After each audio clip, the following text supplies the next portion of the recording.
L'indignant, Choguel Mega termine encore Macron après son insulte envers les Africains devant le président de la Guinée-Bissau Umaro Sissoko Embalo. Voici le communiqué officiel du gouvernement.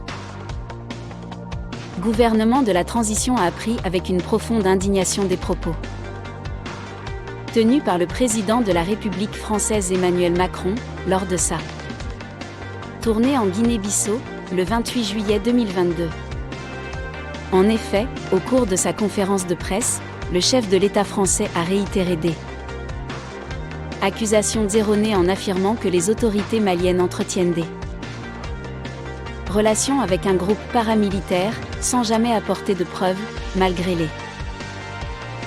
démentis des autorités de la transition. Pire, dans ses propos, il a évoqué l'exercice de la violence par les autorités maliennes, ciblant une ethnie spécifique de notre nation. Le gouvernement de la transition condamne avec la dernière rigueur ces propos haineux et diffamatoires du président français et prend à témoin l'opinion nationale et internationale sur ces accusations graves qui sont de nature à susciter la haine ethnique et à porter atteinte au vivre ensemble, à la cohésion, ainsi que à l'harmonie entre les Maliens. Il est important que le président Macron se remémore constamment le rôle négatif et la responsabilité de la France dans le génocide des Tutsis au Rwanda, un événement qui attriste encore l'humanité. À ce sujet, de manière prémonitoire et après avoir décelé le dessein des autorités françaises d'entretenir la haine ethnique au Mali, le gouvernement de la transition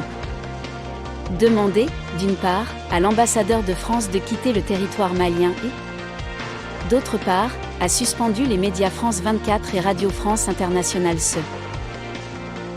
comportant comme la radio des Mille Collines, en République du Mali. Aussi, ces propos subversifs du président français donnent raison au gouvernement de la transition qui, à juste titre, a mis fin à la coopération en matière de défense avec la France pour ses résultats insatisfaisants dans la lutte contre le terrorisme au Mali. En outre, la France qui a toujours œuvré à la division et à la partition de notre pays est mal placée pour donner des leçons au Mali. Le gouvernement de la transition exige du président Macron d'abandonner définitivement sa posture néocoloniale, paternaliste et condescendante pour comprendre que nul ne peut aimer le Mali mieux que les Maliens eux-mêmes. Le gouvernement de la transition rappelle que le Mali, foyer des grands empires en Afrique de l'Ouest, berceau d'une civilisation multiséculaire et pays de tolérance,